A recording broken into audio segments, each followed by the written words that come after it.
नमस्कार sir. Sir नमस्कार. पुन्हा एकदा आपण भेटतोय. आपलं होय. खूप खूप स्वागत आहे. हो हो.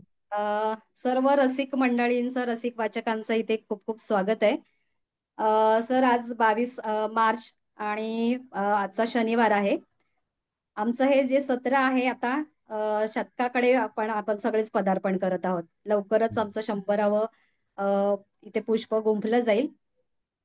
आज हे आहे 98वं पुष्प आज आपण गुंफणार आहात आणि लवकरच आपण शतकाकडे वाटचाल करत आहोत. याच्याबद्दल आम्ही सविस्तर माहिती आम्ही देणारच आहोत. 19 एप्रिल ही मात्र तारीख आता जाहीर करते की 19 एप्रिलला ऑफलाईन अर्थातच प्रत्यक्ष भेटीतून आपण सगळेच भेटणार आहोत आपल्या अरे वा. 100व्या वाटचालीकडे, 100व्या पुस्तकाकडे. ते गुंफलं जाईलच ऑफलाईन पद्धतीने. आज आहे जागतिक जल दिवस. अ, त्यानंतर जनता कर्फ्यू दिवस, म्हणजेच अर्थात कोरोना काळ जो सुरू झाला होता आणि तो एक जीवाणू आपल्या इथे आक्रमण सगळ्यांवर केलं होतं. हे सांगण्याचा मागचं आजचं जे पुस्तक आहे ते जैवविविधता जी आहे त्याच्याविषयीच आहे. आणि आजचा 22 मार्च पासूनच कोरोनाचा काळ म्हणजे लॉकडाऊन सुरू झालं होतं, कर्फ्यू एक प्रकारचा. ते एक आठवण या निमित्ताने. त्याचबरोबर असं वाचण्यात आलं होतं की प्राणी प्रेमी दिवसाची जी स्थापना ती आजच्या दिवसापासून झाली होती. म्हणजे जो आहे विषय बघा, कोरोना असेल, जल असेल किंवा हे प्राणीप्रेमी असेल, ते सगळे हे जे घटक आहेत ते जैवविविधतेशी संबंधित आहे. आणि मंडळी, आजचा विषय देखील आजचा हा आहेच आपला, की जैवविविधता, कथा जैवविविधतेची. आणि लेखक आपल्या समोर उपस्थित आहेत डॉक्टर संजय जोशी सर. आपलं पुन्हा एकदा स्वागत आहे. सरांबद्दल थोडक्यात माहिती देते. आणि यापूर्वी सर आपल्याकडे 29 जून 2024 रोजी आले होते आणि त्यांनी सायलेंट स्प्रिंग या पुस्तकाबद्दल आपल्याशी संवाद साधला होता. बरोबर ना सर? हो हो. अगदी. सरांबद्दल सांगायचं झालं तर डॉक्टर संजय जोशी हे एक पर्यावरण अभ्यासक, अनुभवी असे शिक्षण तज्ज्ञ आहेत. पर्यावरण विज्ञान आणि जीवशास्त्र या क्षेत्रातील एक प्रख्यात अभ्यासक, शिक्षक, संपादक आहेत. पुणे विद्यापीठातील प्राणीशास्त्र पदव्युत्तर विभागाचे 1981 बॅचचे माजी विद्यार्थी असलेल्या डॉक्टर जोशी यांनी शिक्षण व संशोधन क्षेत्रात महत्वपूर्ण योगदान दिलेलं आहे. ठाणे येथील बी एन बांदोडकर विज्ञान महाविद्यालयामध्ये तब्बल 29 वर्ष जीवशास्त्राचे अध्यापन त्यांनी केले आणि त्यानंतर के जे सोमय्या महाविद्यालयामध्ये पर्यावरण विज्ञान पदव्युत्तर विभागातून सहाय्यक प्राध्यापक म्हणून त्यांनी निवृत्त झालेले आहेत. पर्यावरण संरक्षण आणि संवर्धनाच्या कार्यातही सरांचं मोठं योगदान त्यांनी दिलेलं आहे. पर्यावरण दक्षता मंडळ ठाणे या स्वयंसेवी संस्थेचे ते संस्थापक सदस्य व उपाध्यक्ष म्हणून गेले 25 वर्षापासून सर कार्यरत आहेत. त्याचबरोबर त्यांच्या पत्रकारिता आणि संपादन या क्षेत्रातही सरांचा सहभाग आहे. National solid waste association of India या राष्ट्रीय पातळीवरील संस्थेचे ते सदस्य आहेत, सल्लागार आहेत. त्याचबरोबर लेखक म्हणूनही त्यांचे मोठे योगदान आहे. निसर्ग आणि पर्यावरण विषयावर सरांनी शेकडो लेख लिहिलेत आणि विविध मासिकं असतील, वर्तमानपत्र असतील, अंक वेगवेगळे असतील, त्याच्यामध्ये ते लेख प्रकाशित झालेले आहेत. डॉक्टर संजय जोशी हे शिक्षण, संशोधन आणि पर्यावरण या कार्यातील त्यांचं एक मोठं आदर्श व्यक्तिमत्व म्हणावं लागेल. सर, आपलं पुन्हा एकदा सगळ्यांतर्फे स्वागत आहे. आणखी एक विनंती आहे की सगळ्यांनाच जे आमचे हे भाग सगळे झालेले आहेत रसिक वाचकांचे, वेगवेगळ्या लेखकांना इथे आमंत्रित केलेले आहे, त्यांचे जे संभाषण आहे ते युट्यूबवर सुद्धा आम्ही प्रसारित करत असतो. तर जास्तीत जास्त लोकांपर्यंत हे सगळं वाचनाची आपली वृद्धिंगत व्हावं याबद्दल सगळ्यांचा सहभाग आम्हाला अपेक्षित आहे. आजचं जे पुस्तक आहे कथा जैवविविधतेची, हे पुस्तक गेल्या 6 महिन्यांपूर्वीच प्रकाशित झालेले आहे. म्हणजे ताजं ताजं पुस्तक आपल्याला त्याबद्दल ऐकायला मिळणार आहे. सृजन संवाद, आमचा मित्र गीतेश शिंदे याचा प्रकाशक आहे. सृजन संवाद प्रकाशनने हे प्रकाशित केलेलं आहे.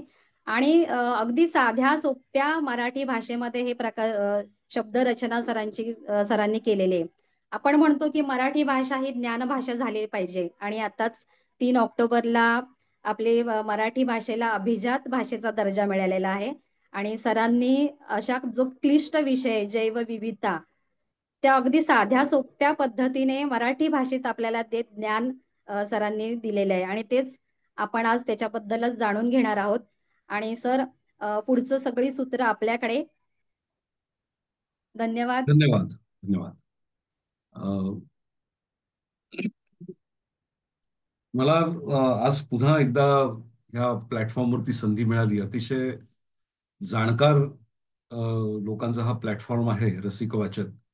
आणि मॅडमनी आता सांगितल्याप्रमाणे जूनमध्ये मी सायलेंट स्प्रिंग, रेचेल कार्सन यांनी लिहिलेलं सायलेंट स्प्रिंग ह्या पुस्तकाचं विवेचन ह्या ग्रुपवर केलं होतं. आणि पुन्हा मला ह्या ग्रुपवरती सादरीकरण करण्याची संधी मिळाली. ते माझं स्वतःचंच पुस्तक, स्वतःच लिहिलेलं आणि माझं पहिलंच पुस्तक. म्हणजे पहिलं अपत्य असतं त्याचं जे काही एक आपल्याला कोड कौतुक असतं, तशी काहीशी भावना ह्या पुस्तकाबद्दल माझी आहे.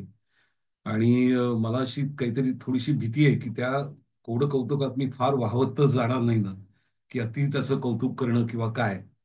पण मी शक्यतो प्रयत्न करीन त्या पुस्तकाचं जे जीस्ट आहे, काय नक्की मला मांडायचंय आणि असं मला का वाटलं, तर ते मी थोडक्यात सांगायचा प्रयत्न करणार आहे. तत्पूर्वी रसिक वाचन ग्रुपचे भूषण मुळे आणि सर्व टीम, मनीषा मॅडम आणि सगळेच जण, तुमचे खूप खूप आभार की मला पुन्हा एकदा ह्या प्लॅटफॉर्मवर याची संधी दिली आणि माझ्या पुस्तकाबद्दल बोलण्याची संधी तुम्ही उपलब्ध करून दिली. त्याबद्दल खूप खूप आभार.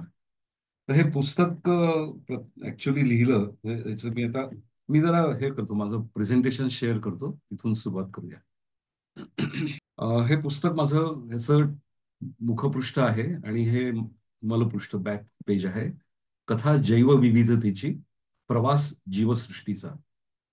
तर आता ह्या माध्यमातून मी तुम्हाला थोडासा प्रयत्न करणार आहे की जीवसृष्टीचा प्रवास कसा होत गेला उगमापासून ते आतापर्यंत, आणि त्याही आधी पृथ्वीची उत्पत्ती कशी झाली याचा थोडक्यात आढावा ह्या पुस्तकामध्ये घेतलेला आहे.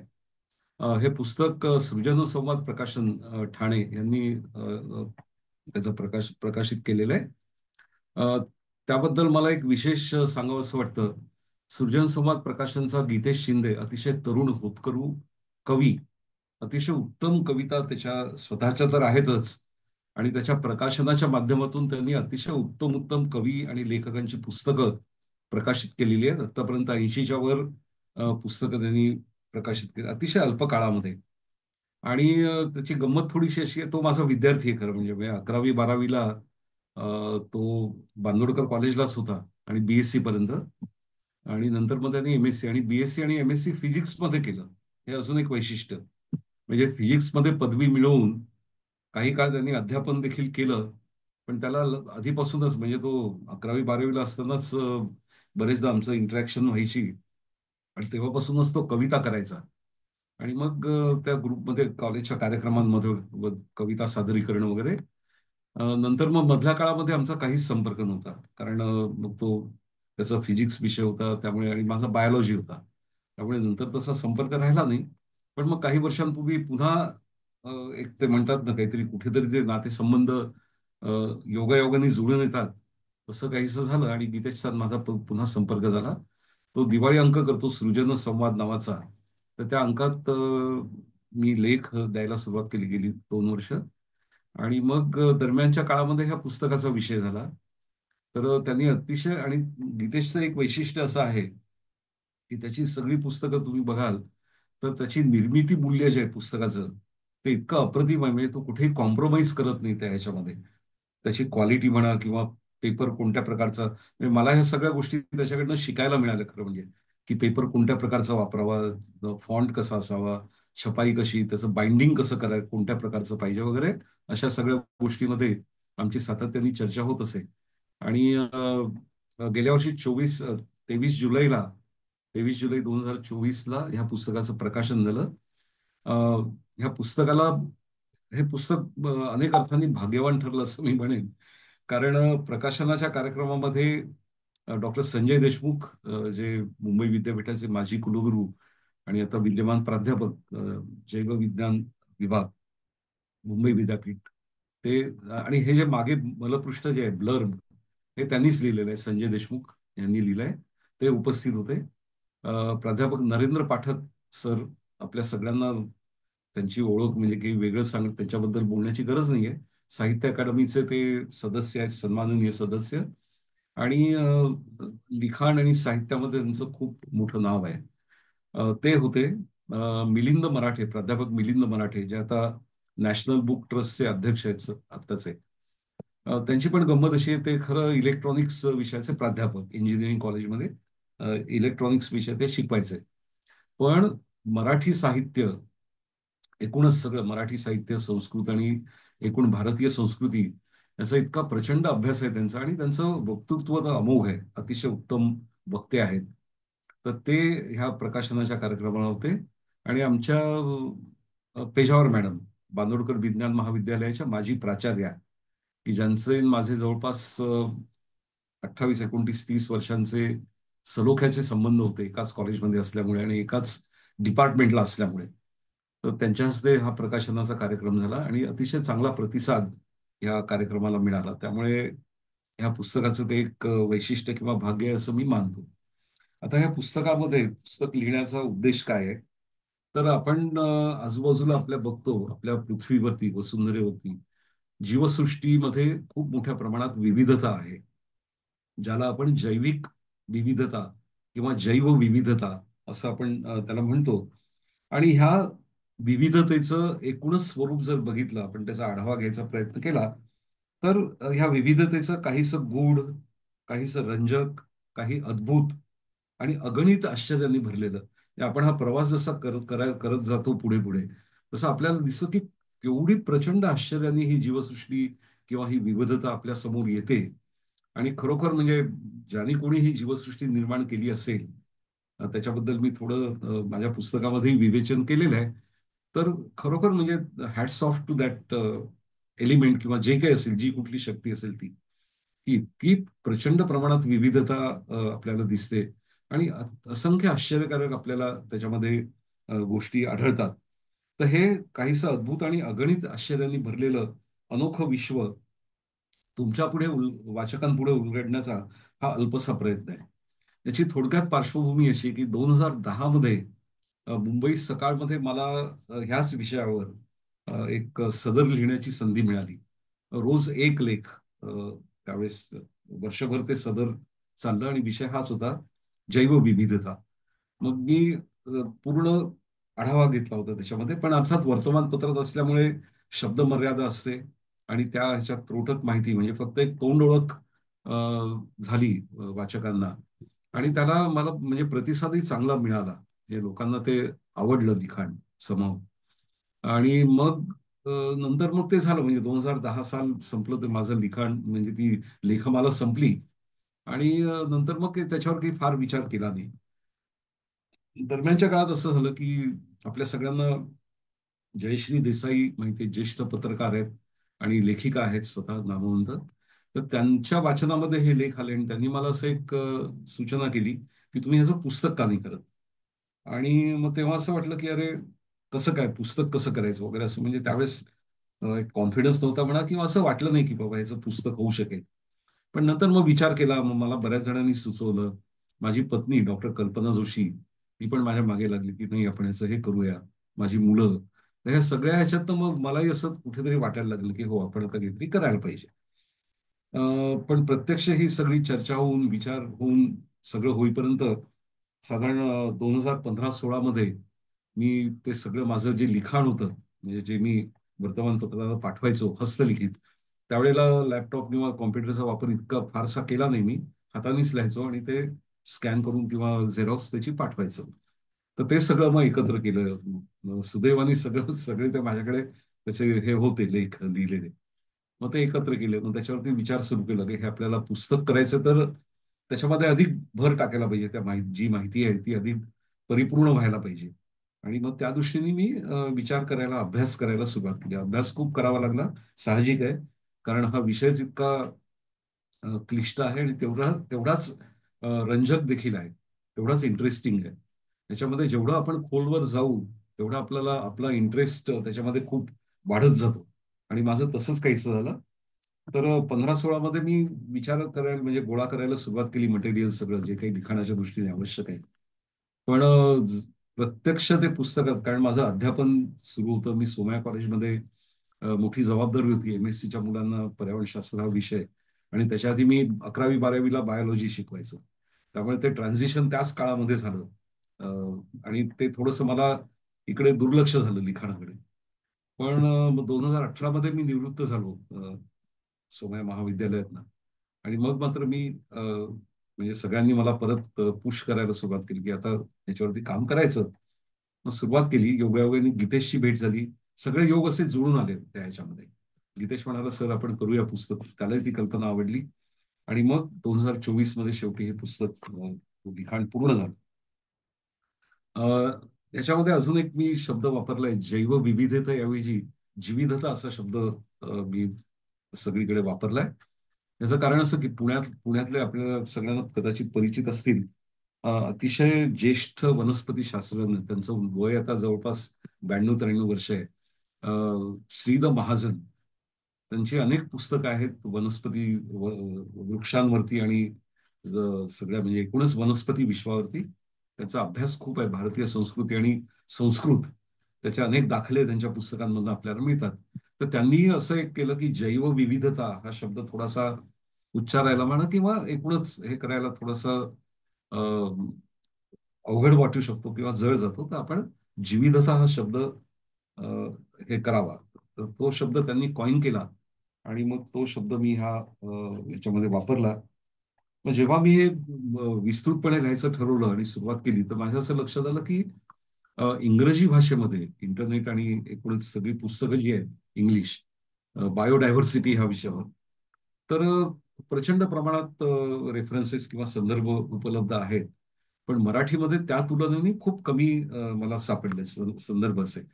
म्हणजे मराठीमध्ये प्राणीसृष्टी, जीवसृष्टी किंवा एकंदरीतच पर्यावरण, निसर्ग यावर पुस्तकं आहेत भरपूर. त्याच्यामध्ये बायोडायव्हर्सिटी किंवा विविधतेचा उल्लेख येतो. त्याच्यावरती लेख पण म्हणजे लिखाणही असतं. पण एक्सक्लुझिव्हली म्हणजे पूर्णतः फक्त जैवविविधता, विविधता ह्या विषयावर असलेलं हे पुस्तक अ, असं मला वाटलं की हे आपण असं करावं. तो पण एक त्याच्यामध्ये होता हेतू. तर अशी ह्या पुस्तकाची थोडक्यात पार्श्वभूमी आहे. याचं मुखपृष्ठ जे आपण बघताय आणि त्याचं डिझाईन ते मंदार नेने वसईला मंदार नेने नावाचे आर्टिस्ट आहेत, ग्राफिक्स आणि हे करतात. तर गीतेशचे मित्र आहेत चांगले. तर त्यांनी ही जबाबदारी सगळी घेतली.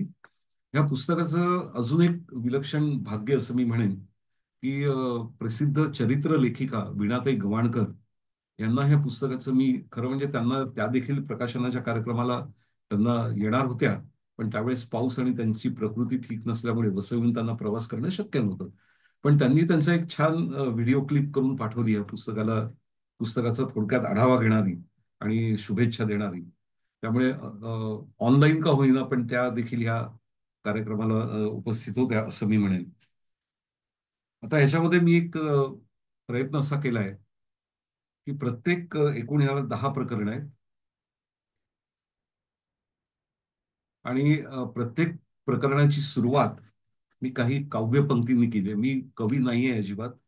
मला मराठी भाषा अ, लिखाण माझं बऱ्यापैकी आहे आणि ते मी थँक्स टू माय आई. आईचं लिखाण खूप चांगलं, मराठी चांगलं आहे. त्यामुळे ते थोडेसे गुण माझ्यात काहीतरी उतरले आहेत. पण मी हा एक प्रयत्न केला की अशा काव्यपंक्ती काही आपण करून त्या प्रकरणामध्ये काय असेल त्याची थोडक्यात ओळख करणाऱ्या ह्या काव्यपंक्ती. आता पहिलं जो प्रकरण आहे, कथा पृथ्वी आणि जीवसृष्टीच्या जन्माची. तर त्याच्यामध्ये ह्या काव्यपंक्ती अशा केल्या आहेत. पृथ्वी जेव्हा जन्मा आली, सूर्याचा जणू अंश निघाला, फुलवित दाहक ज्वाला, होता महातप्त गोळा. युगामागुनी युगे लोटली, तप्त पृथ्वी ही शीतल झाली. अणुरेणूंच्या संरचनेतून जीवसृष्टी ही उदया आली. या ग्राफिकमध्ये आपण बघू शकता ही सगळी स्थित्यंतर पृथ्वीचा जन्म होतानाची आणि मग जीवसृष्टी ची उत्पत्ती ह्या पृथ्वीच्या वातावरणात कशी झाली. तर ह्या पहिल्या प्रकरणामध्ये पृथ्वीची उत्पत्ती कशी झाली तर त्याच्याबद्दलचे जे वेगवेगळे सिद्धांत किंवा त्याच्यामध्ये एकूणच त्याचा जो इतिहास आहे पृथ्वीच्या जन्माचा इतिहास त्याचं वर्णन किंवा त्याची माहिती या पहिल्या प्रकरणामध्ये आहे. आता ह्याच्यामध्ये अ, एकूणच आपल्या आधुनिक युगातल्या मानवाला आणि आपल्या आधीच्या जे आपल्या पिढ्या होऊन गेल्या प्राचीन काळातल्या, त्यांना देखील पृथ्वी हा ग्रह आणि त्याच्यावरची जीवसृष्टी याबद्दल जबरदस्त कुतूहल आणि आकर्षण वाटत आलेलं आहे. कवी, लेखक, शास्त्रज्ञ, तत्ववेत्ते आणि सर्वसामान्य माणूस या सर्वांनीच आपापल्या परीने कधी शास्त्राचा आधार घेत, तर कधी कल्पनेच्या भराऱ्या घेत पृथ्वीचा जन्म आणि जीवसृष्टीचा उगम यावर भरपूर लिहून ठेवलेलं आहे, संशोधन केलंय, अनेक सिद्धांत देखील मांडलेले आहेत. तर त्यातले याच्यामध्ये प्राचीन काळात जे तत्ववेत्ते आणि शास्त्रज्ञ त्यांनी जे सिद्धांत मांडलेत त्याचा थोडक्यात आढावा ह्या प्रकरणामध्ये घेतलेला आहे. तर पृथ्वीच्या अंतरंगाचा, पृष्ठभागाचा आणि खडकांचा अभ्यास करणाऱ्या शास्त्रज्ञांना जे अतिप्राचीन खडकांचे नमुने सापडले, त्यांचा सखोल अभ्यास केल्यावर त्या खडकांचं वय साधारण 4.5 अब्ज म्हणजे 450 कोटी वर्ष एवढं असल्याचं त्यांनी अनुमान केलंय. म्हणजे त्या आधीच्या वर्षांचे खडक अजून तरी सापडलेले नाहीत. आणि ह्याच्यावरून मग असं अनुमान केलं की पृथ्वीचा जन्म हा 450 कोटी वर्षांपूर्वी झालेला आहे. म्हणजे पृथ्वी जी अस्तित्वात आली, पृथ्वी ग्रह म्हणून, ती 450 कोटी वर्ष 450 कोटी वर्षांपूर्वी आली. मग पृथ्वीचं त्यावेळेसचं वातावरण कसं, प्रचंड तापमान होतं, 2000 डिग्री सेल्सिअस इतकं तापमान होतं. जे प्रिमिटिव्ह ऍटमॉस्फिअर होतं पृथ्वीचं त्या काळातलं. मग त्याचं काही वर्णन ह्या प्रकरणामध्ये आपल्याला सापडेल. त्याच्यामध्ये कोणकोणते वायू होते आणि त्याचं एकूणच रचना कशी होती. आणि हे सगळं असताना मग पृथ्वी कालांतराने म्हणजे 450 कोटी वर्षांपूर्वी जन्मलेली पृथ्वी अतिशय तप्त ग्रह होता. त्यामुळे कुठल्याही प्रकारचं जीवसृष्टीचं अस्तित्व तिथे असणं शक्यच नव्हतं. अशक्यपराय गोष्ट होती. पण मग कालांतराने पुढे जवळपास 100 कोटी वर्षांचा कालावधी गेला आणि पृथ्वी हळूहळू हळूहळू हळू थंड व्हायला लागली. तापमान हळूहळू कमी व्हायला लागलं. मग पाणी कसं निर्माण झालं, म्हणजे एकीकडे पृथ्वीची निर्मिती कशी झाली ह्याची माहिती गोळा करणं किंवा संशोधन सुरू होतं. मग पृथ्वीवर पाणी कसं आलं असेल त्याबद्दल काही सिद्धांत शास्त्रज्ञांनी मांडले.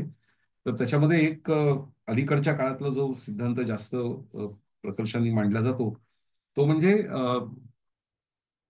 धूमकेतू किंवा कॉमेट्स आपल्याला माहिती आहे. तर कॉमेट्सची जे शेपट्या असतात त्या शेपट्यांमध्ये बर्फाचे स्फटिक किंवा कण असतात.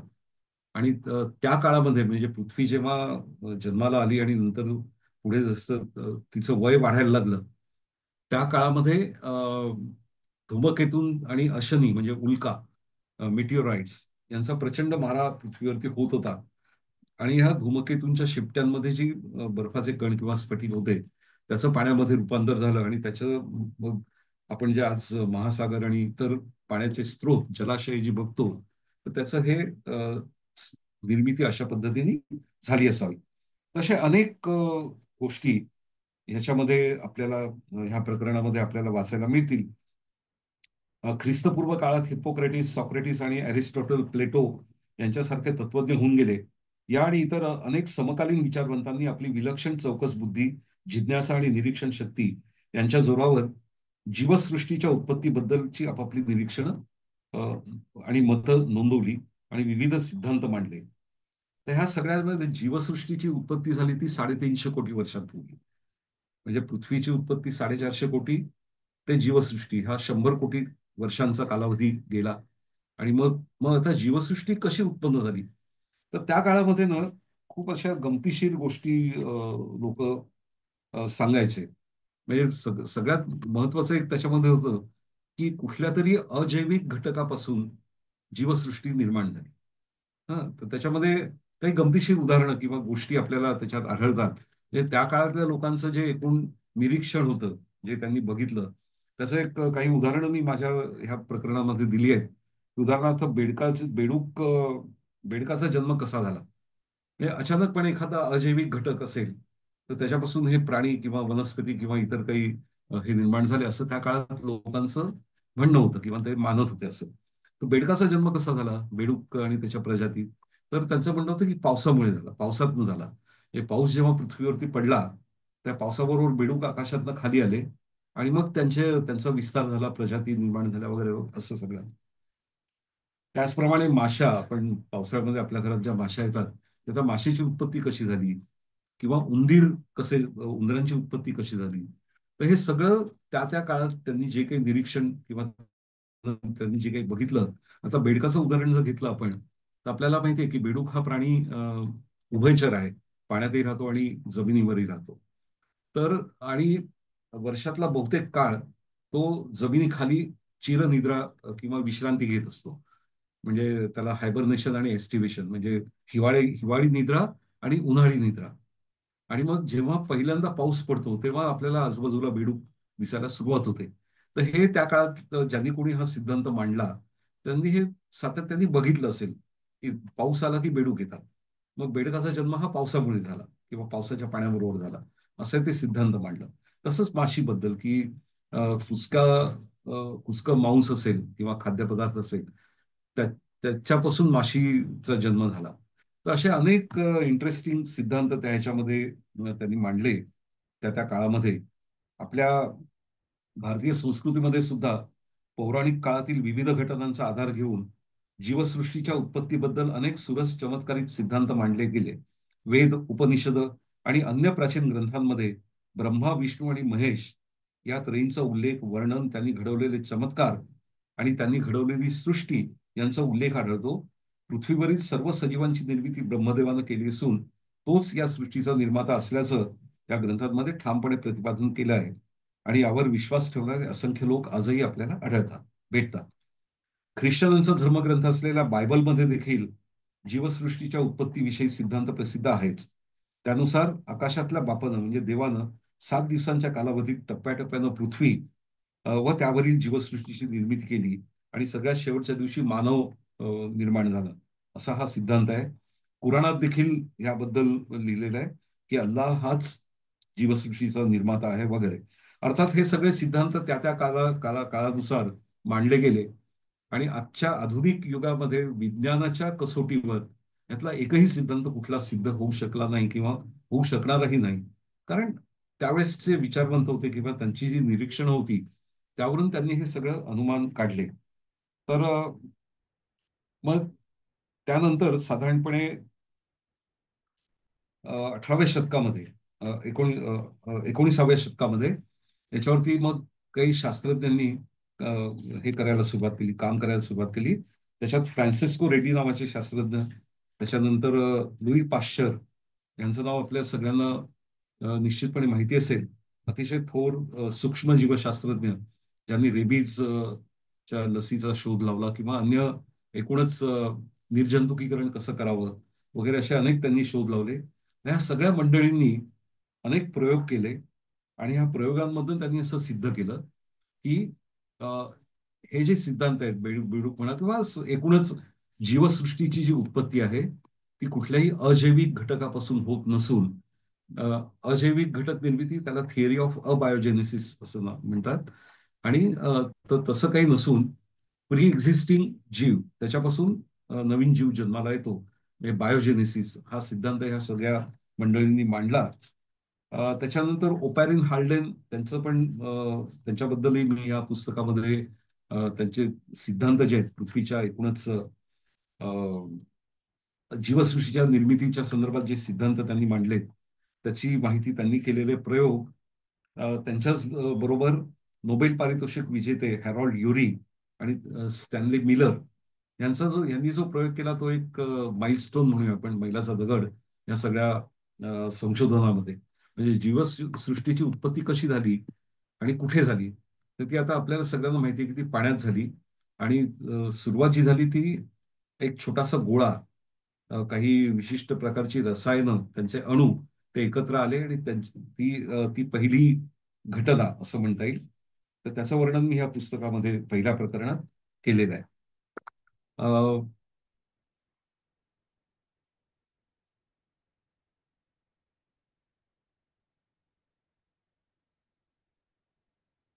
हे आता माशी कुजलेल्या मांसापासून झाली. मग उंदरांबद्दलही त्यांनी असंच कोणी म्हटलं होतं की म्हणजे गोडाऊनमध्ये, गोदामामध्ये जी धान्याची पोती साठवून ठेवलेली असतात त्या पोत्यांपासून उंदीर निर्माण झाले.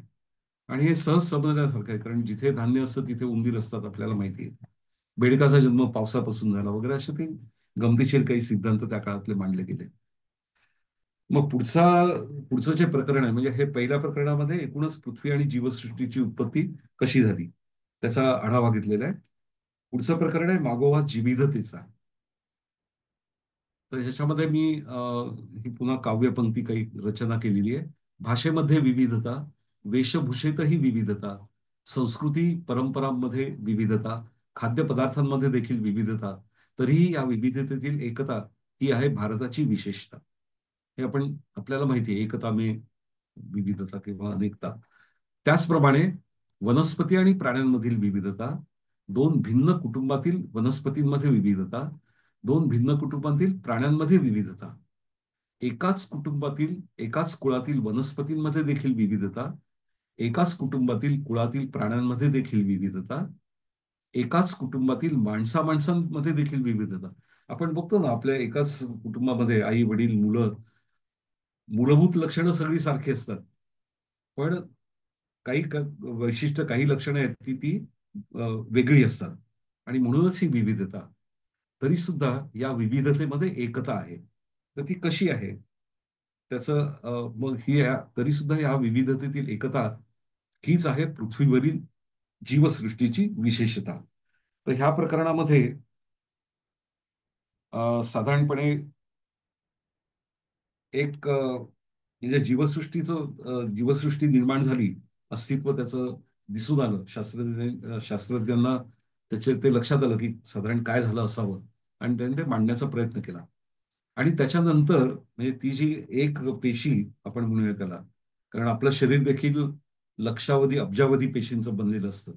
आणि ह्या पेशी ह्या सगळ्या मूलभूत या लक्षणं आहेत सगळ्या सजीवांची. तर त्या पेशीपासून पूर्ण सजीव सृष्टी कशी उत्पन्न होत गेली, तर त्याच्यामध्ये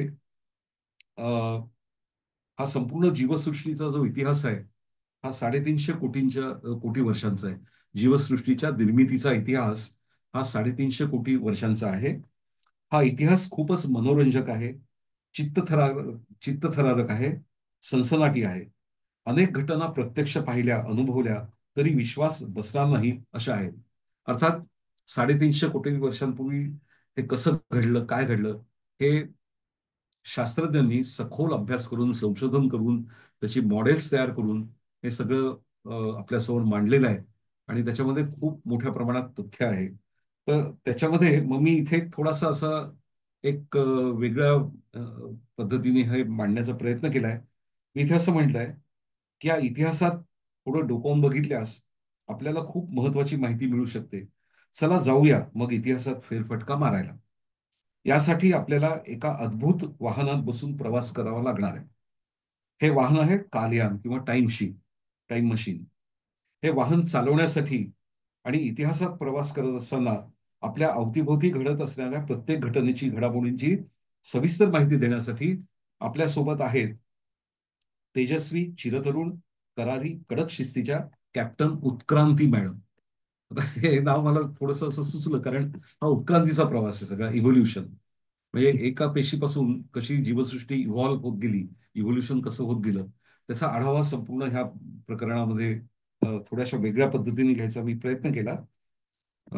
तर ह्या उत्क्रांती मॅडमनी आता आपल्याला सूचना दिली आहे बरं का, की आपण आपापल्या सीटवर बसून घ्यावं. त्या कालयानामध्ये, टाइमशिपमध्ये सीट बेल्ट व्यवस्थित लावा, कारण हे कालयान अति प्रचंड वेगाने फिरणार आहे.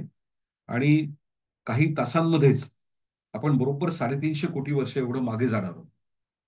हा, म्हणजे त्या कालयानात बसलं, ते सुरू केलं की आपण तेवढं मागे जाणार आहोत.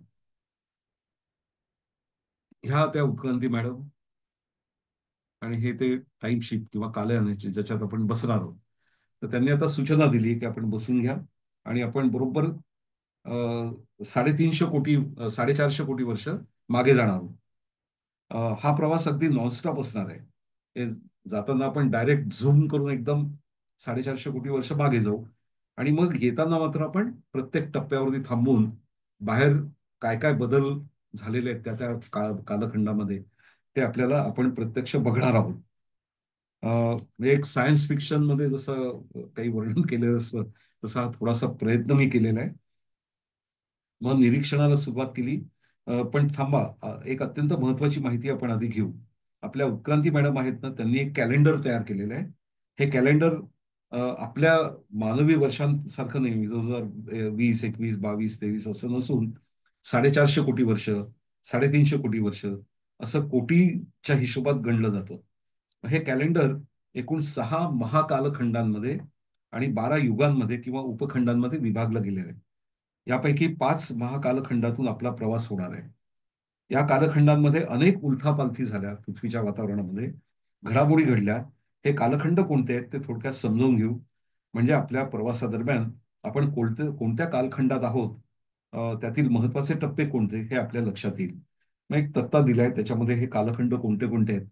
तर 400 कोटी ते 250 कोटी हा आर्किओझोईक वगैरे वगैरे ते सगळे इथे आपल्याला ह्या चित्रामध्ये बाजूच्या हे सगळे कालखंड दिसत आहेत. हे पॅलिओझोईक, मिसोझोईक आणि सेनोझोईक अशी नावं दिलेली आहेत.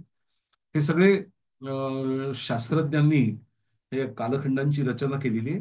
कारण त्या प्रत्येक कालखंडामध्ये त्यांची एकूण जी कालावधी आहे तो कित्येक कोटी किंवा कित्येक लाख वर्षांचा आहे. एक एक कालखंड. आणि ही रचना करण्याचं कारण असं की ह्या प्रत्येक कालखंडामध्ये जीवसृष्टीमध्ये अनेक बदल, अनेक रूपांतर होत गेली. आणि मग त्या बदलांच्या किंवा रूपांतराचा अभ्यास ह्या आपल्याला वेगवेगळ्या कालखंडांमध्ये आढळतो. एक सोपं करून सांगण्यासाठी फक्त एक मी हा कालखंड वापरतो. मेसोझोईक कालखंड जो आहे त्याचे 3 भाग केलेले आहेत: ट्रायसिक, ज्युरॅसिक आणि क्रेटेशियस. तर ज्युरॅसिक हा आपल्याला पटकन परिचयाचा शब्द आहे. कारण तिची फिल्म होती ज्युरॅसिक वर्ल्ड, स्टीव्हन स्पीलबर्गची. त्याचा उल्लेख मी माझ्या पुस्तकात केलेला आहे. तर त्याच्यामुळे ज्युरॅसिक युग जे आहे ते खूप प्रसिद्ध, म्हणजे हा शब्द सगळ्यांना माहिती आहे. आणि ज्युरॅसिक तो जो मूव्ही होता, तर त्याच्यामध्ये डायनोसॉर्स वरती तो होता सगळा. आपण बघितलं आपल्यापैकी, मला खात्री आहे सगळ्यांनी तो मूव्ही बघितला असेल, द ज्युरॅसिक वर्ल्ड. तर ह्या ज्युरॅसिक कालखंडामध्ये, म्हणजे आता इथून जर सुरुवात केली आपण आर्कियन किंवा प्रोटेरोझोईक, तर अगदी अतिशय साधी सोपी शरीर रचना असलेले एकपेशीय जीव, हे आता ज्याला आपण बॅक्टेरिया किंवा जीवाणू असं म्हणतो, तर त्यांची उत्पत्ती ह्या अगदी सुरुवातीला झाली. एकपेशीय, अतिशय साधी रचना असलेली. आणि त्या साध्या रचनेपासून गुंतागुंतीची रचना, म्हणजे एकूणच उत्क्रांतीचा जर आपण प्रवास जो बघितला, तर तो नेहमी आपल्याला असं दिसतं की तो साध्यापासून अधिक गुंतागुंतीची शरीर रचना किंवा तो प्रवास झालेला आढळतो.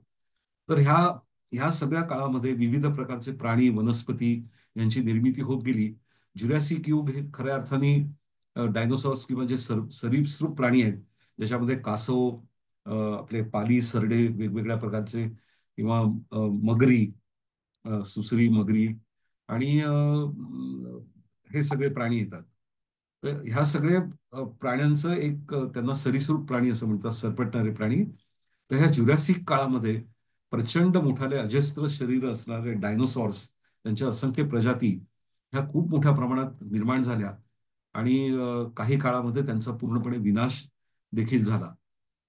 तर हा सगळा प्रवास आहे, हा ह्या वेगवेगळ्या कालखंडांमध्ये ह्या अ, अ, कालयानात किंवा ह्या शिपमध्ये बसून आपण सुरू केलेला आहे. आणि मग शेवटी हा प्रवास करून आपण अगदी आत्ताच्या काळामध्ये, आता हे सिनोझोईक आहे आणि त्याच्यात आपण होलोसिन किंवा आता त्याला अँथ्रोपोसिन म्हणजे मानवाचं युग. कारण आपण आता सगळं डॉमिनेट केलेलं आहे, पृथ्वीवरचा निसर्ग आहे तो आपण डॉमिनेट केलेला आहे. त्यामुळे त्याला आता अँथ्रोपोसिन किंवा मानवाचं युग असं एक नाव ह्या कालखंडाला दिलेलं आहे, ज्या कालखंडात आपण आता प्रत्यक्ष वावर वावरतो आहोत. तर हा सगळा असा प्रवास आहे. आणि ह्या ह्या उलथापालथीमध्ये एक महत्वाची घटना अजून एक घडली की भूभागावर होणाऱ्या ह्या उलथापालथीतून एक खूप महत्वाची म्हणजे कोळसा या अत्यंत महत्वाच्या जीवाश्म इंधनाचे थरच्या थर तयार झालेले आपण पाहत आहोत. हा प्रवास चालू आहे आपला, म्हणजे ते वर्णन आपण प्रत्यक्षात ह्या शिपमधनं प्रत्यक्ष बाहेर बघतोय, आपल्याला काय काय दिसतंय. तर आपल्याला कोळशाचे थर झालेले दिसत आहेत. म्हणजे आजच्या आधुनिक युगात आपण जे जीवाश्म इंधन किंवा फॉसिल फ्युएल वापरत आहोत, त्याची निर्मिती होण्याची प्रक्रिया 35 कोटी वर्षांपूर्वी झाल्याचं आपण आता पाहत आहोत. आणि ती जी एक पेशी सुरुवातीची झाली ह्या युगामध्ये, त्याला शास्त्रज्ञांनी लास्ट कॉमन युनिव्हर्सल अँसेस्टर किंवा ल्युका, LUCA असं नाव दिलंय. तर हळूहळू जसं आपण या कालखंडांमध्ये पुढे पुढे जात राहतो, तसं आपल्याला बाहेर असं दिसतंय की ह्या लुका एका पेशीपासून प्रचंड मोठा, अगदी लक्षावधी फांद्या असलेला जीवनाचा महावृक्ष तयार झालेला आहे. आणि हेच उत्क्रांतीचं एकूण सगळं गमक आहे असं म्हणता येईल. तर ह्या सगळ्याचं वर्णन ह्या प्रकरणामध्ये केलेलं आहे. आणि कसे कसे त्याच्यामध्ये बदल होत गेले आणि काय काय होत गेलं. आणि ह्या सगळ्या कालावधीमध्ये ह्या इथे मेसोझोईक महाखंड जे आहेत त्याचे हे उपखंड आहेत. ट्रायसिक, ज्युरॅसिक आणि क्रिटेशियस.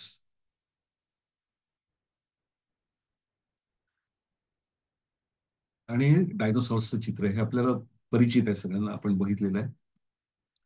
तर ह्या सगळ्याच्या मध्ये एक, दोन, तीन, चार, पाच, एकूण 5 वेळेला पृथ्वीवरच्या जीवसृष्टीचा खूप मोठ्या प्रमाणात संहार झाला. त्याला मास एक्सटिंक्शन असं म्हणतात. जवळपास आता इथे आपल्याला हे दिसतंय एकूण 445 दशलक्ष वर्षांपूर्वी जवळपास 85% जीवसृष्टी नष्ट झाली, पूर्णपणे नाहीशी झाली. नंतर हा डिव्होनियन जो काळ काळ आहे, 340 दशलक्ष वर्षांपूर्वी 70% प्रजाती नष्ट झाल्या. पर्मियन युगामध्ये 250 दशलक्ष वर्षांपूर्वी 95% जीवसृष्टी नष्ट झाली. ट्रायसिक पिरियड जो आहे त्याच्यात जवळपास म्हणजे 200 दशलक्ष वर्षांपूर्वी 76% जीवसृष्टी नष्ट झाली. आणि केटी हा जो कालावधी आहे ट्रायसिक आणि हे, त्याच्यामध्ये 80 म्हणजे 65 दशलक्ष वर्षांपूर्वी 80% जीवसृष्टी नाहीशी झाली. आणि आता ज्या वेगाने म्हणजे हा सगळा महाविनाश किंवा मास एक्सटिंक्शन झालं, पण त्याचबरोबर जेवढ्या प्रमाणात जीवसृष्टीचा विनाश झाला, आणि याला कारण सर्वस्वी नैसर्गिक होती. निसर्गाचीच ती योजना असावी. अ, कारण जेव्हा जेव्हा हे एवढ्या मोठ्या प्रमाणात विध्वंस झाला किंवा महाविनाश झाला, तर तेवढ्या प्रमाणात पुन्हा नवीन जीव अ, निर्माण झाले, नवीन जीव उत्पन्न झाले. म्हणजे हे निसर्गाचं चक्र हे अखंड सुरूच राहिलं. हे असं झालं नाही की आता 80% जीवसृष्टी नष्ट झाली तर झालं, संपलं सगळं, पृथ्वीचं पूर्ण म्हणजे एकही प्राणी किंवा वनस्पती शिल्लक राहिली नाही, असं नव्हतं झालं. आणि ती निसर्गाचीच योजना होती. पण आता आपली वाटचाल 6व्या अशाच महाविनाशाकडे सुरू आहे. ज्या वेगाने आपण विविधतेचा नाश करतो किंवा एकूणच पर्यावरणाचा जो काही ऱ्हास होतोय मोठ्या प्रमाणात मानवी कृतींमुळे, तर त्याच्यावरून काही वर्षांमध्ये, काही शतकांमध्येच 6वा महाविनाश, प्रचंड मोठ्या प्रमाणात जीवसृष्टी नष्ट होईल की काय, अशी भीती किंवा असं एक अनुमान वेळोवेळी शास्त्रज्ञांकडनं मांडलं जात आहे. तर हे सगळं ह्या प्रकरणामध्ये आहे. पुढचं प्रकरण आहे ते पेशी. कारण आपण जेव्हा जीवितता किंवा लक्षणांमधली भिन्नता आपण ह्याचा जेव्हा विचार करतो, तेव्हा शेवटी प्रत्येक सजीवाचं शरीर हे पेशीचं बनलेलं आहे, सेल्स.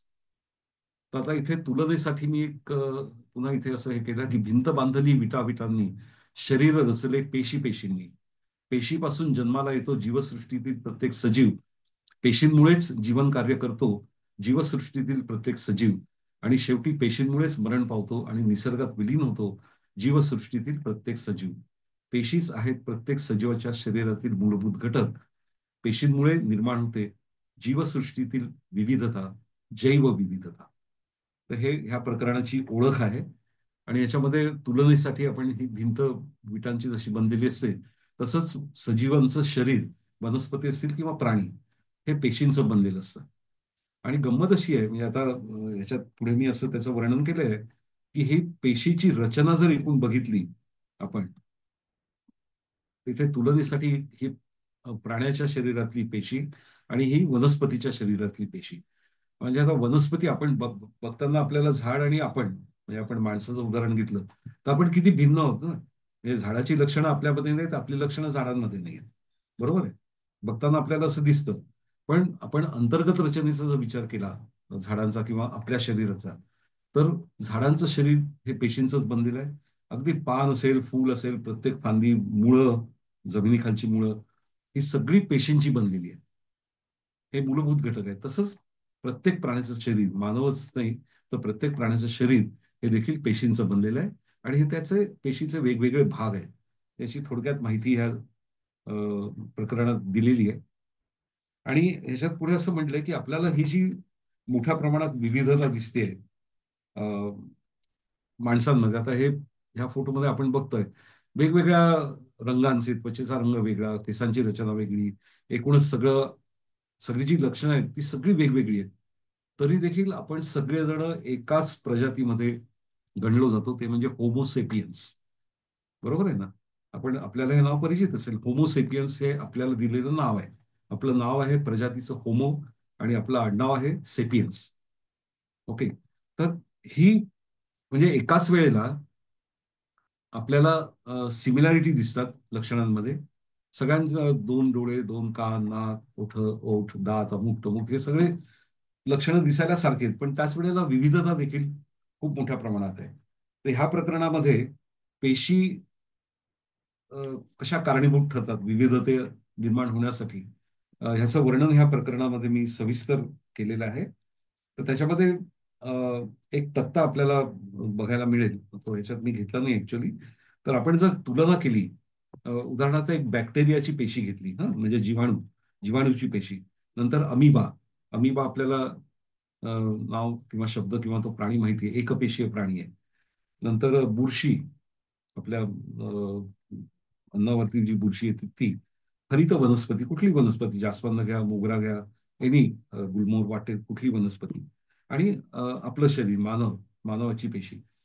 तर आता जीवाणू म्हणजे इतका अतिसूक्ष्म आहे की आपल्याला तो बघायला प्रचंड मोठा शक्तिशाली मायक्रोस्कोप वापरावा लागतो, तरच ते आपल्याला ती पेशी पूर्ण दिसू शकते.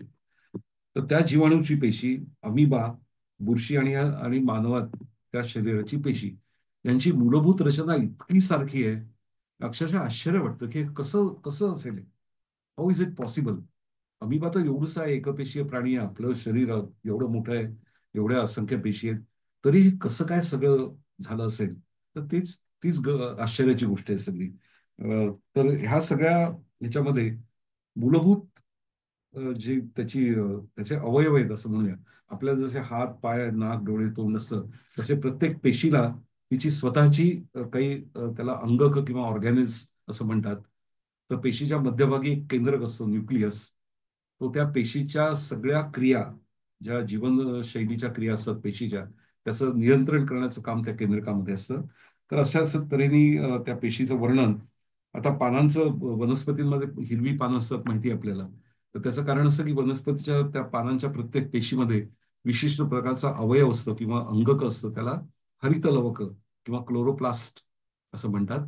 आणि त्याच्यामध्ये जे काही रासायनिक द्रव्य असतं, हरितद्रव्य, क्लोरोफिल, तर ते सूर्यप्रकाशातली उष्णता शोषून त्याच्यापासून अन्न तयार करण्याचं काम त्याच्याद्वारे केल्या जातं.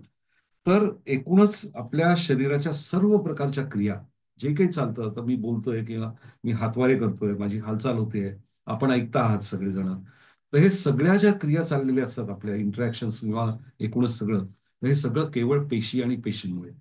ह्या पेशी जर नष्ट झाल्या, आपल्या स्नायूंचं उदाहरण घेतलं समजा, तर अनेकदा स्नायूंचे विकार, म्हणजे स्नायूच्या पेशी असतात विशिष्ट प्रकारच्या, ज्यांना आकुंचन आणि प्रसरण पावण्याची क्षमता असते.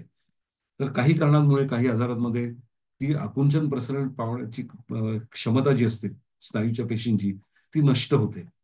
आणि मग स्नायू वीक होतात. वीक होतात म्हणजे काय?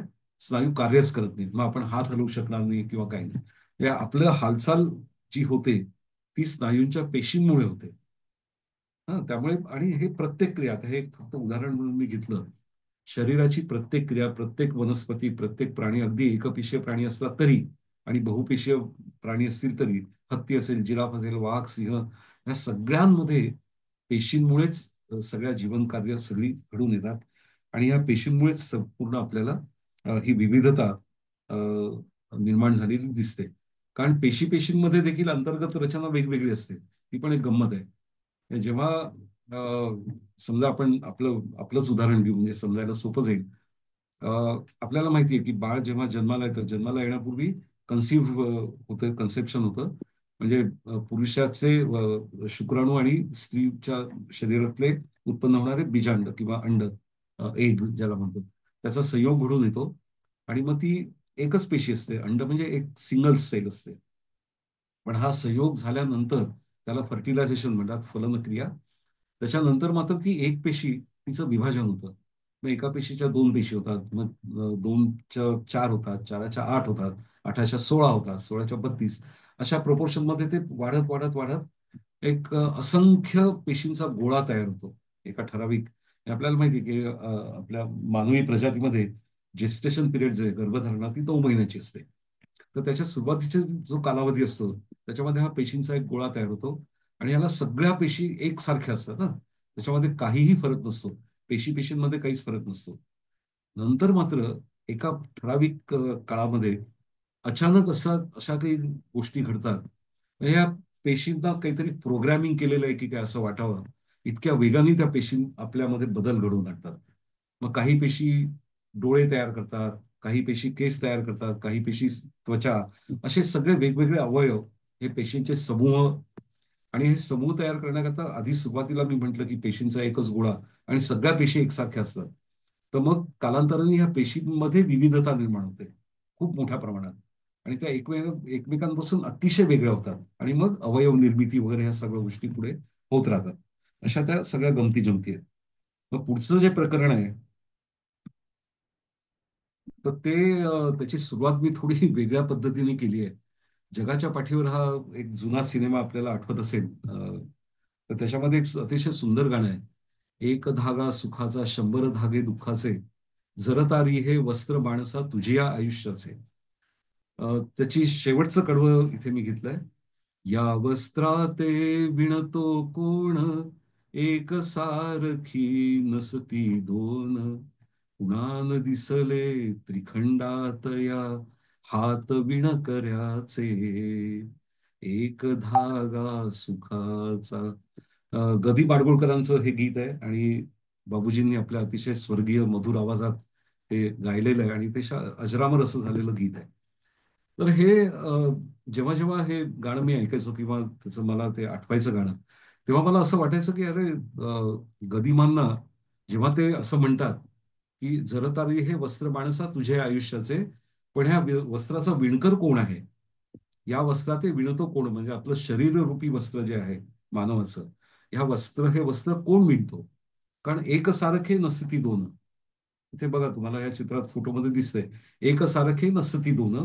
मग असा हा कुशल विणकर कोण असेल बरं, की एवढं सुंदर सुबकतेने हे वस्त्र विणणारा. पण उन्हानं दिसले त्रिखंडात या, हात विणकऱ्याचे. हा कोणीतरी विणकर नक्की आहे. तर तो कोण असेल नक्की, आणि त्याचे हात कसे असतील ते अजूनपर्यंत कुणाला दिसलेले नाहीयेत.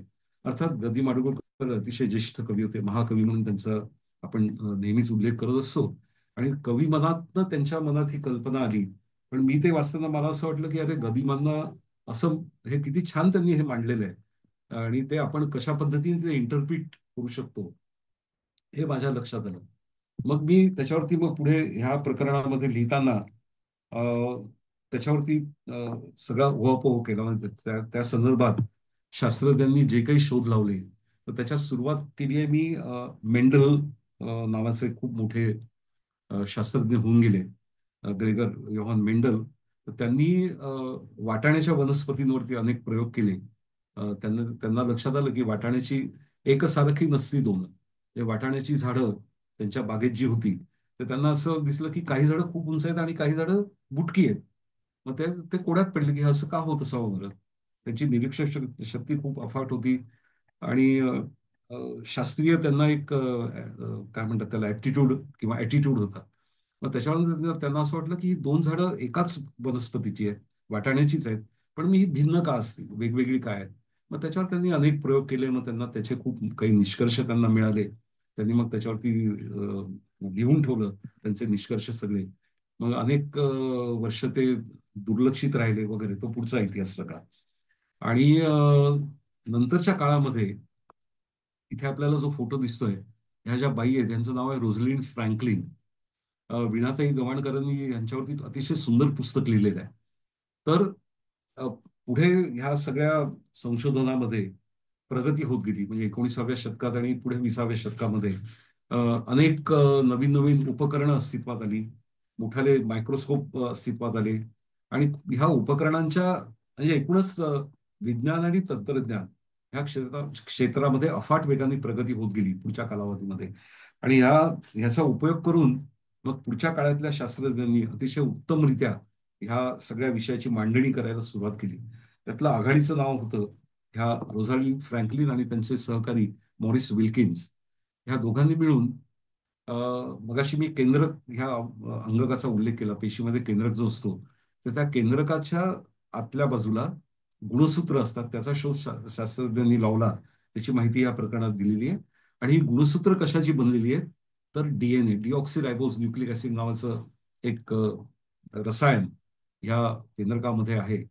आणि पुढच्या काळामध्ये जे काही शोध लागले सगळे किंवा एकूण जीवसृष्टीमध्ये विविधता नक्की कशी निर्माण झाली, कशामुळे झाली, ह्या वस्त्राचा विणकर कोण आहे, तर ह्या गदिमांनी जरी म्हटलंय कुणानं दिसलंय त्रिखंडात या हात विणकऱ्याचे, तर हा विणकर कोण आहे याचा शोध ह्या शास्त्रज्ञ मंडळींनी लावला.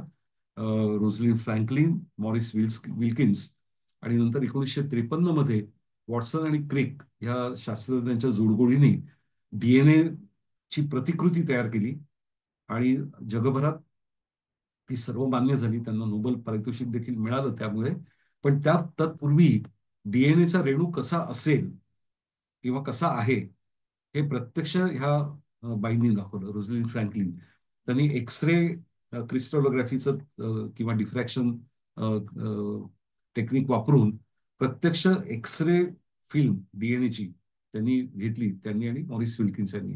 आणि त्याच्या आधारावर मग पुढे डीएनए म्हणजे नक्की काय आहे, त्याचा कसा उपयोग होतो, विविधता निर्माण होण्यामध्ये डीएनएचा कसा उपयोग होतो किंवा त्याचं काय महत्व आहे, हे सगळं त्याच्यामध्ये दिसलं.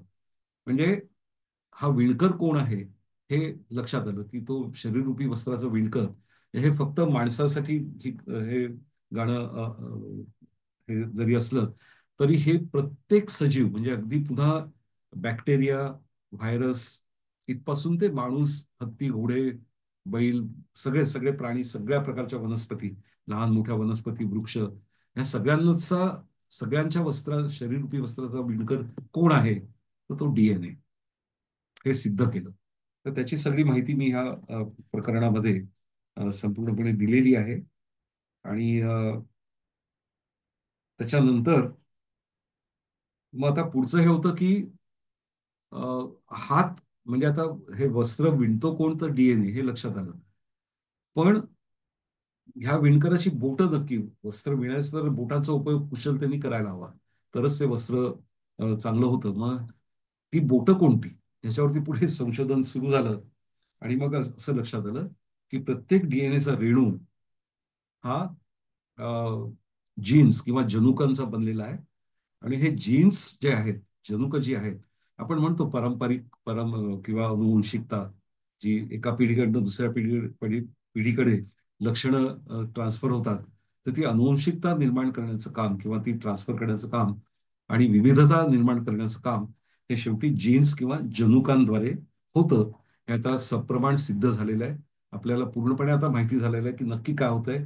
आणि आता तर इतकी प्रगती झाली आहे की आपल्याला समजा असं वाटलं की एखादी वनस्पती आहे, अ, तिचा उपयोग आपण चांगल्या प्रकारे किंवा त्याच्यात काही लक्षणं त्या वनस्पतीमध्ये, चांगली लक्षणं त्याच्यात, उदाहरणार्थ प्रोटीन्सचं प्रमाण खूप वाढवायला पाहिजे.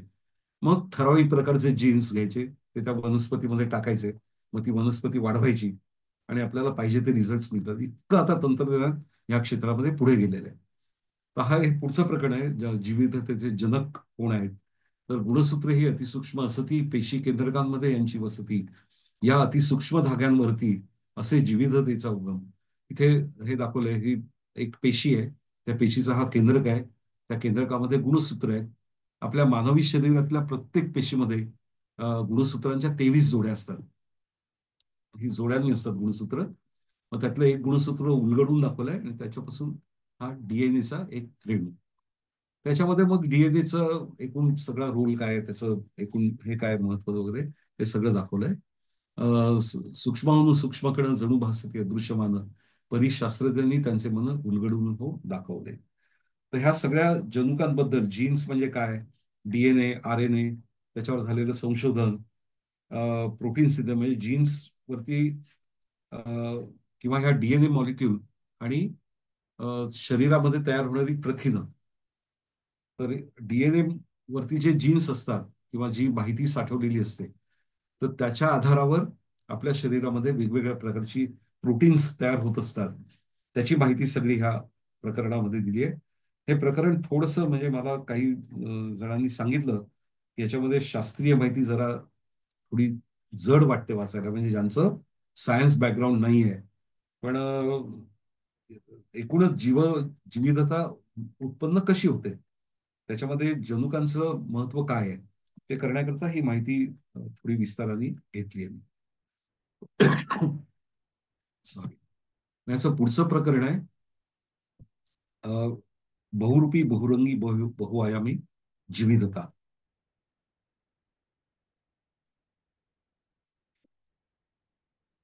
नैसर्गिक परिसंस्थांमधील विविधता, जनुकीय पातळीवर असलेली विविधता, प्रजातीय पातळीवर असलेली विविधता, अशी ही बहुआयामी विविधता, या जीविततेचे विविध पैलू साकल्य उलगडून पाहू आणि जाणून घेऊ जीविततेचे अंतरंग. आता आपण ह्या प्रकरणामध्ये जीविततेच्या प्रत्यक्ष अंतरंगामध्ये अ, शिरतो आहोत.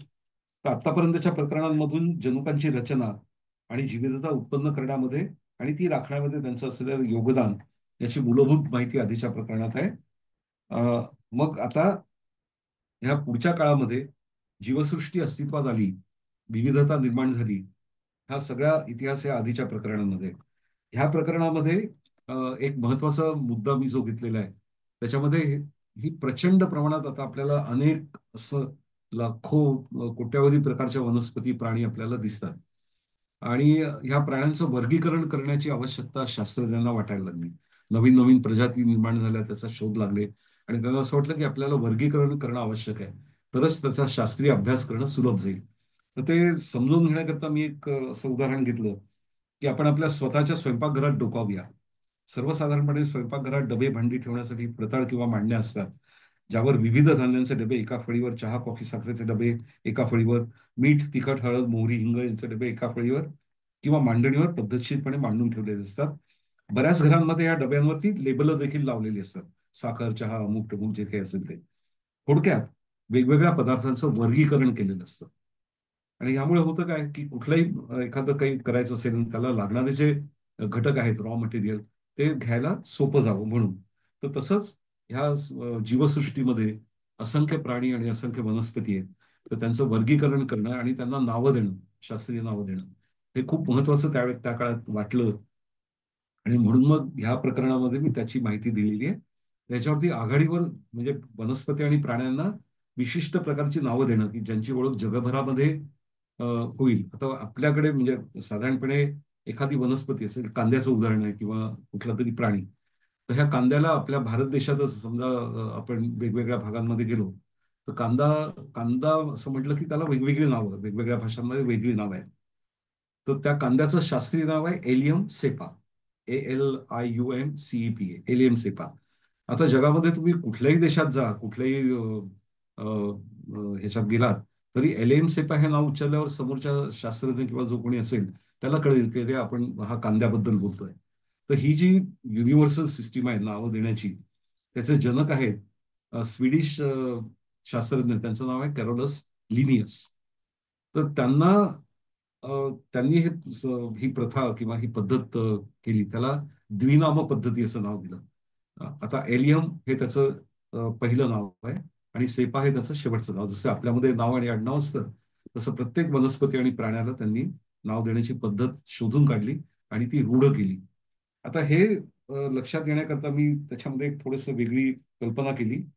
अ, मी त्याच्यात असं म्हटलंय की हा म्हणजे त्यांनी ही मांडणी कशी केली, वनस्पती आणि प्राण्यांचं वर्गीकरण कसं केलं वगैरे, असं त्यांनी हे केलं की प्राण्यांचं सजीवांचे दोन गट केले, वनस्पती आणि प्राणी. त्याच्या लक्षणं भिन्न आहेत म्हणून. हे वनस्पती आणि प्राण्यांमध्ये पेशींची रचना सारखीच आहे, पण बाह्य लक्षणं भिन्न आहेत. मग ती 2 गट केले. मग त्यांचे पुढे गट केले. मग आता पुढे काय? झाली का मांडणी पूर्व? तर लिनियस म्हणे, "छे, अजून तर खूप काही मांडणी करायला हवी आणि मुख्य म्हणजे या सजीवांना ओळखण्यासाठी विशिष्ट नावं द्यायला हवीत." मग त्याच्यात मी अशी कल्पना केली आहे, की आता हे त्यांनी का केलं, कसं केलं, हे जाणून घेण्यासाठी आपण परत एकदा 18व्या शतकात जाऊ. हे आपण वाचक, आपण 18व्या शतकात जाऊ आणि लिनियसांशी थेट संवाद साधूया. ते म्हणतात ना, स्ट्रेट फ्रॉम हॉर्सेस माउथ, तसं. चला तर मग. मग आपण बोलतो लिनियस त्यांच्याशी संवाद. "मिस्टर लिनियस, आदरपूर्वक नमस्कार." मग ते म्हणतात, "हो, नमस्कार." मग आम्हाला जरा सोप्या शब्दात तुम्ही सुचवलेली सजीवांच्या वर्गीकरणाची नेमकी काय पद्धत आहे, हे कृपया समजावून सांगाल का? मग ते सांगतात काय काय त्यांनी कसं केलंय आणि मग आपण आश्चर्यचकित होतो की बापरे, केवढं मोठं काम त्यांनी करून ठेवलंय वगैरे असं सगळं. मग काय नक्की त्यांनी कशी हे केली रचना किंवा त्याचं कारण काय? तर मी आता म्हटल्याप्रमाणे विविध प्राण्यांची जी शास्त्रीय नावं आहेत, तर ती नावं जगभरात सर्वांनाच कळू शकतात. कारण लोकल लेव्हलला म्हणजे स्थानिक पातळीवर नावं खूप वेगवेगळी असतात प्राण्यांना किंवा वनस्पतींना सुद्धा. तर म्हणून मग लिनियसचं हे जे कॉन्ट्रीब्युशन आहे, योगदान आहे ह्या द्विनाम पद्धती आणि एकूणच वर्गीकरणामध्ये, ते प्रचंड मोठं आहे. आणि अजूनही त्यांची ती पद्धत सगळ्या जगभरात वापरली जाते. कोणतीही नवीन प्रजाती सापडली की त्याला 2 नावं, एक जीनस आणि मग दुसरं स्पिशीज, अशी नावं दिली जातात. असं ह्या संपूर्ण ह्याच्यामध्ये मग ह्याच प्रकरणामध्ये पुढे ह्या वर्गीकरणामध्ये 5 मुख्य गट केलेले आहेत सजीव सृष्टीचे, सजीवांचे. त्यातला पहिला गट आहे तो मोनेरा, ज्याच्यामध्ये एकपेशीय म्हणजे बॅक्टेरिया आणि व्हायरसेस, नंतर प्रोटिस्टा, असे 5 वेगवेगळे गट आहेत. मग पृष्ठवंशीय प्राण्यांचे पुढे वेगवेगळे गट: मासे, उभयचर प्राणी, सरपटणारे प्राणी, पक्षी आणि सस्तन प्राणी म्हणजे आपण सगळे, आपल्यासारखे असे सगळे. आणि अपृष्ठवंशीय प्राण्यांचे वेगवेगळे गट. ही सगळी माहिती या प्रकरणामध्ये आपल्याला वाचायला मिळेल.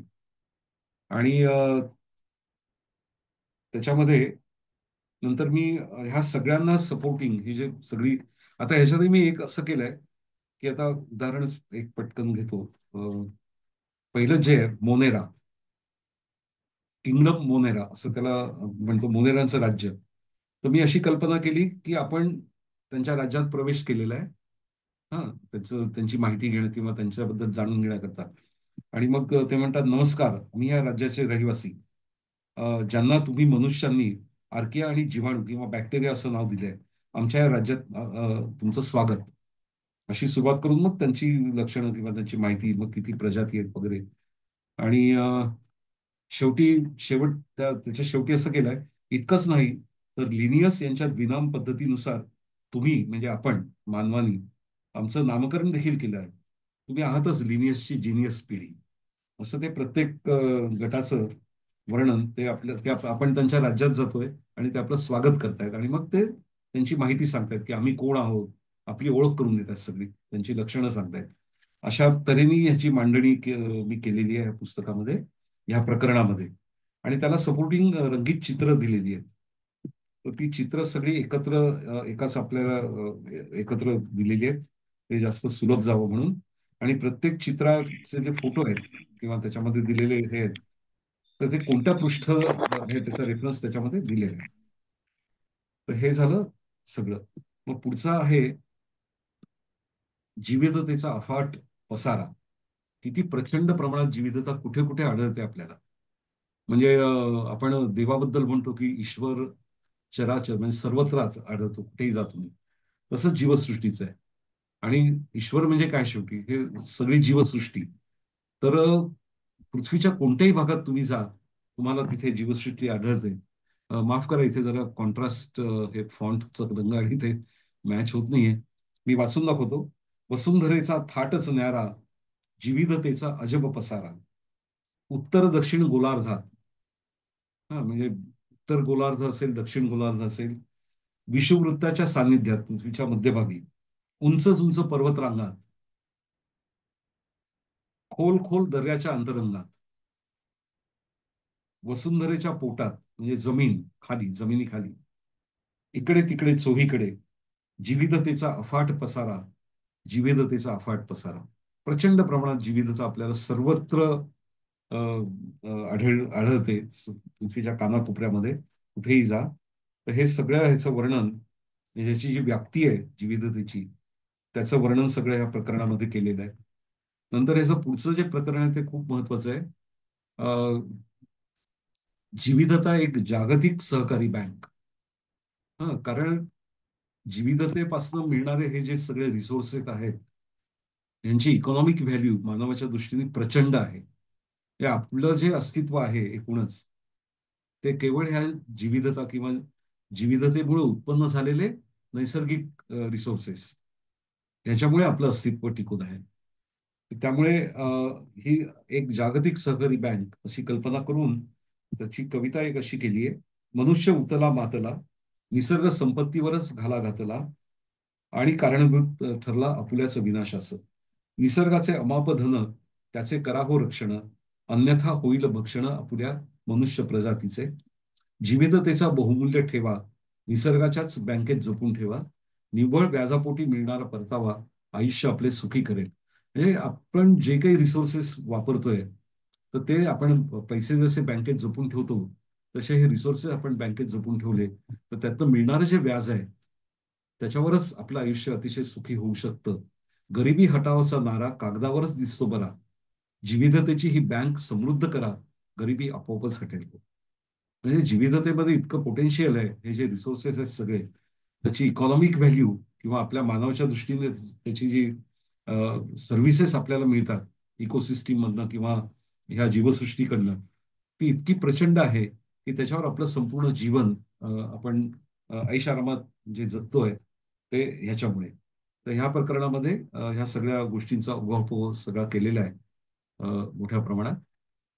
अ, तर हे सगळं आपण आता करतोय. ओव्हर कन्झम्पशन, अतिरेकी वापर सगळ्या रिसोर्सेसचा, डिफॉरेस्टेशन, वनांचा विनाश, त्याच्यामुळे होणारे वातावरणातले बदल, पोल्युशन, हे सगळं आपण मोठ्या प्रमाणात ह्याचा म्हणजे ही जी निसर्गाची बँक आहे, त्याच्यावरती आपण ह्या सगळ्या कृतींमधनं आपण कसं अटॅक करतोय किंवा घाला घालतोय आणि किती पटापट ते रिसोर्सेस संपवतोय, हे याच्यातनं दाखवलंय.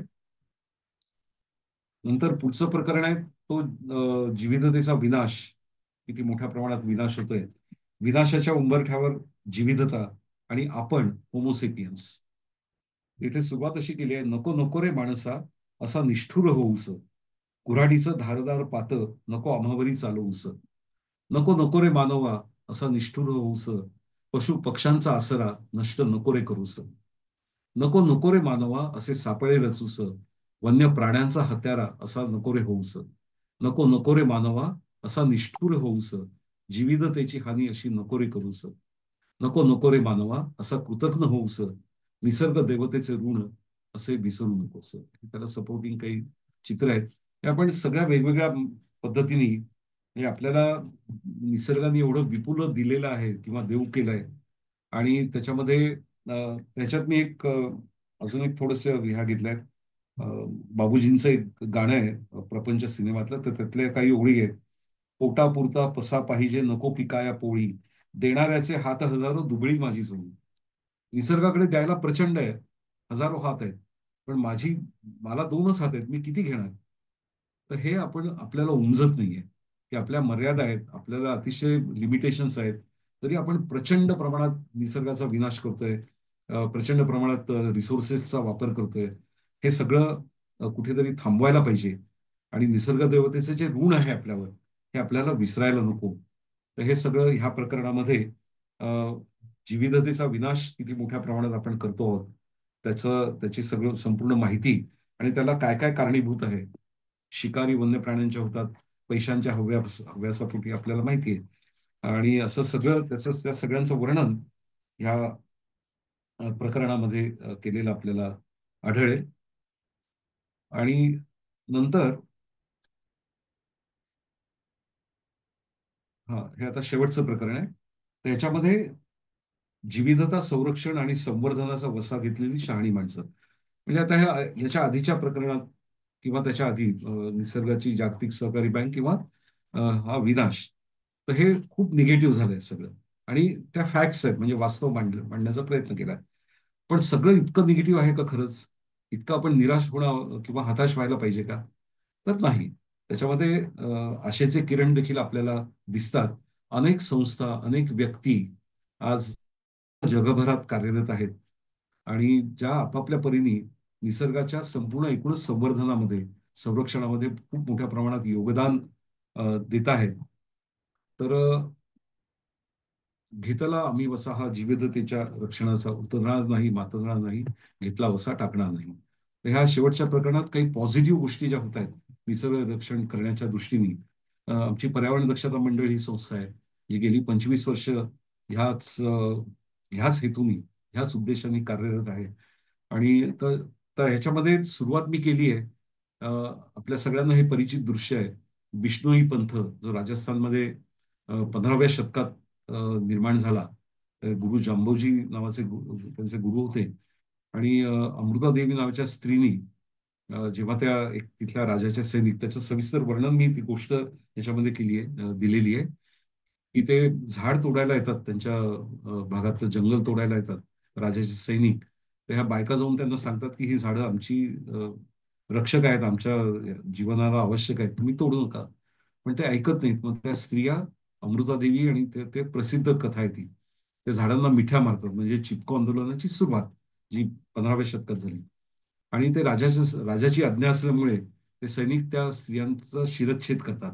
झाडांना मिठ्या मारणाऱ्या बायका, मुलं, पुरुष, त्या सगळ्यांचा ते मारायला लागतात. आणि जेव्हा मग राजाच्या कानावर ही गोष्ट जाते की अरे, ती लोक एवढे कडवी आहेत की झाडासाठी आपलं प्राण द्यायला तयार आहेत, मग त्याला पश्चाताप होतो, मग ते थांबवतो वगैरे, हे सगळा पुढचा तो भाग आहे.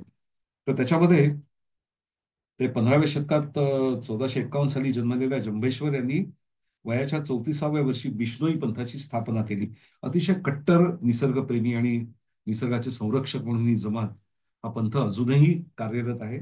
सलमान खानचं उदाहरण आपल्याला माहिती आहे काय झालं ते. तर त्यांच्या शिकवणीतला एक मुद्दा, सिर साटे रुख रहे तो भी सस्तो जाण, जीवदया पालनी रुख लीलो न धावे, बरेच मारे जीव तहा मार जाई. कोणाच्या बलिदानाने जर एक हिरवा वृक्ष वाचत असेल तर ते बलिदान व्यर्थ नाही. ही शिकवण 15व्या शतकात ह्या गुरूंनी ह्या लोकांना दिलेली आहे. प्राणी मात्र वृक्षवल्ली यांच्याप्रती सदैव दया प्रेम असू द्यावे. वृक्ष कधीही तोडू नयेत.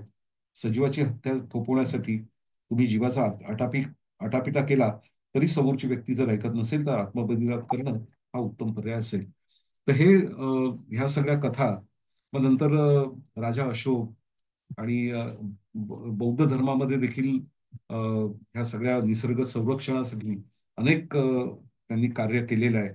असं सगळं कौटिल्याचं अर्थशास्त्र त्याचं आढावा घेतलाय.